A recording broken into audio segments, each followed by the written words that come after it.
கரூர் விவகாரத்தில் முதல்வரை பாராட்டி பேசியுள்ள அமமுக பொதுச் செயலாளர் டிடிவி தினகரன் பாஜகவை தாக்கியும் பேசியிருப்பது அரசியல் களத்தில் பேசுபொருளாக மாறியுள்ளது.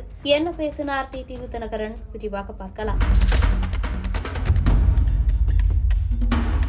கரூர் துயர சம்பவம் குறித்து பேசிய அமமுக பொதுச் செயலாளர் டிடிவி தினகரன், தாவேகா இச்சம்பவத்திற்கு தார்மீக பொறுப்பேற்றிருக்க வேண்டும் எனவும் விஜய் பொறுப்பேற்றிருக்க வேண்டும் எனவும் கூறியிருக்கிறார். அத்தோடு இந்த விவகாரத்தை வைத்து சில தலைவர்கள் மிக மோசமாக அரசியல் செய்கிறார்கள் என்றும், தூத்துக்குடி துப்பாக்கிச் சூட்டை கூட பழனிசாமி டிவியில் பார்த்துதான் தெரிந்து கொண்டேன் என்றார். ஆனால் முதல்வர் சம்பவம் நடந்தவுடனேயே இந்த விவகாரத்தை மிக நிதானமாக கையாண்டிருக்கிறார் எனவும் கூறியிருக்கிறார். யாரையும் கைது செய்துதான் பழி தீர்க்க வேண்டும் என்று முதல்வர் நினைப்பதாக தோன்றவில்லை. ஆதவர்ஜினா பேசுவது, அவரது நடவடிக்கைகளும் அவர் போட்ட பதிவும் அவரது தெளிவற்ற தன்மையை தான் காட்டுகிறது என்று கூறியிருக்கிறார். அதேபோல செந்தில் பாலாஜி மீது காழ்ப்புணர்ச்சி தேவையில்லை எனவும் கூறியிருக்கிறார். பாஜக இதுபோல அரசியல் செய்வது வருத்தம் அளிக்கிறது. இப்போது குழு அமைத்திருக்கும் பாஜக ஏன் தூத்துக்குடி துப்பாக்கிச் சூட்டிற்கு இதுபோல குழுக்களை அமைக்கவில்லை என கேள்வியும் எழுப்பியிருக்கிறார். அத்தோடு அதிமுகவும் பாஜகவும் கரூர் விவகாரத்தை அரசியலாக்குகின்றன எனவும் அவர் வருத்தம் தெரிவித்துள்ளார். தமிழ்நாடு முதல்வரை பாராட்டி பேசியிருக்கும் டிடிவி தினகரன், செந்தில் பாலாஜி மீது காழ்ப்புணர்ச்சி தேவையில்லை என கூறியும் பாஜகவையும் அதிமுகவையும் விமர்சித்தும் பேசியிருப்பது அரசியல் களத்தில் பேசுபொருளாக மாறியிருக்கிறது.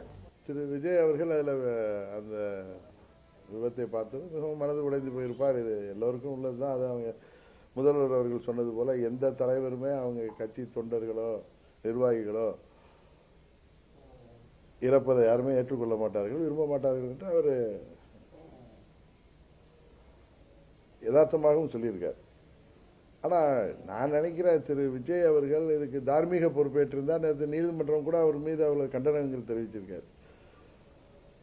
தார்மீக பொறுப்பேற்றிருந்தால் ஒருவேளை அது பழி நம்ம மீது வந்து விடுமோன்னு அவருடைய ஆலோசகர்களோ இல்லை வழக்கறிஞர்களோ சொன்னதுனால அவர் அப்படி பேசியிருப்பாரோ அப்படின்ட்டு நான் நினைக்கிறேன். இது யாரையும் நான் சப்போர்ட் பண்ணி சொல்லலை. அதில் தார்மீக பொறுப்பு தாவேகாவுக்கு தான் இருக்கு. அவர்கள் இன்னும் திட்டமிட்டு எந்த முயற்சியும் செய்யவில்லை என்றாலும் தார்மீக பொறுப்பை தாவேகா ஏற்றிருந்தால், அதன் தலைவர் ஏற்றிருந்தால், இவ்வளவு தூரம் நீதிமன்றத்தில் போய் உயர்மன்ற நீதி அரசர் கூட இவ்வளவு வருத்தம் தெரிவித்திருக்கின்ற அளவுக்கு, கண்டனம் தெரிவித்திருக்கிற அளவுக்கு சென்றிருக்காது. இருந்தாலும் நடந்தது எல்லாம் நடந்துட்டு. இதுல என்ன ஒண்ணுன்னா, நிறைய தலைவர்கள் இதுல நண்பர் சீமான்லாம் எதுலையுமே உணர்ச்சி வசப்பட்டு பேசக்கூடியவர் கூட அதுல எல்லாம் ரொம்ப சரியாக பேசினார். முதல் நாள்ல இருந்து இன்று வரை அவர் அவருடைய கருத்துக்கள் சரியாகத்தான் இருக்கு. ஆனா வழக்கம் போல அண்ணன் பழனிசாமி அந்த பதவி வெறியில 4 ஆண்டு முதலமைச்சராக இருந்து மக்கள் வரி பணத்தை எல்லாம் ருசித்தவர்கள்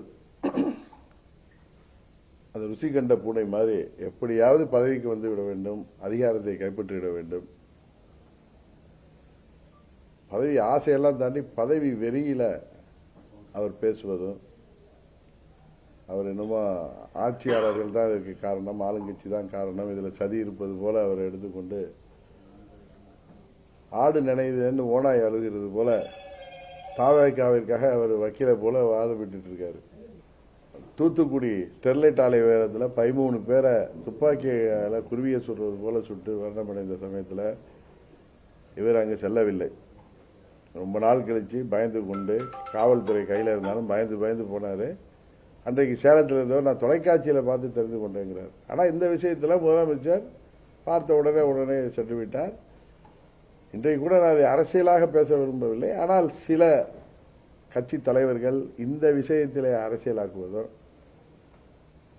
அந்த குடும்பங்கள்லாம் தொலைக்காட்சியிலேயோ அந்த செய்திகளை பத்திரிகைகளை படித்தா எவ்வளவு வருத்தப்படுவார்கள். நமது வீட்டில் சாவில இளவு இருந்திருக்கு, இவங்க நம்மளை வைத்து அரசியல் செய்கிறார்களே என்று எண்ணுகிற அளவுக்கு மிகவும் மோசமான நிலையில் சில தலைவர்கள் பேசுவதும், இதுல என்ன சதி இருந்துட முடியும்? இது ஒரு விபத்து. இதுல திட்டமிட்ட சதியோ ஏதோ இருக்காது. அது ஒரு கூட்டுறாங்க, நெரிசல் அதிகமாகுது. அந்த நெரிசல்ல நிறைய பேருக்கு தண்ணீர் இல்லாததுனால அவர் மூர்ச்சை ஆகிறார்கள், அதில் மிதிப்படுறாங்க. இதான் நடக்குது, பார்க்குறோம் நம்ம. இதை கடந்த ஒரு வாரமாக இதை வைத்துக்கொண்டு எவ்வளவோ அரசியல் செய்து கொண்டிருக்கிறார்கள். அதையெல்லாம் தமிழ்நாட்டு மக்கள் பார்த்து கொண்டுதான் இருக்கிறார்கள். இதற்கெல்லாம்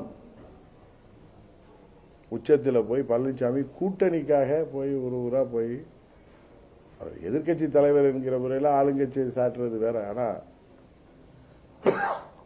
அவர் என்னமோ அது ஆளுங்கட்சி தான் காரணம் என்று சொல்கின்ற அளவுக்கு அவர் சொல்வது உண்மையிலேயே ஒரு தரம் தாழ்ந்த அரசியலாகத்தான் தெரிகிறது. பாரதிய ஜனதா கட்சி சார்பாக ஒரு குழு வந்ததுதான் உண்மையிலேயே பழனிசாமிக்கு இணையாக பாஜகவும் அரசியல் செய்வது உண்மையிலேயே வருத்தம் அளிக்கிறது. தூத்துக்குடி சம்பவத்தப்ப இந்த மாதிரி எந்த குழுவும் அல்ல.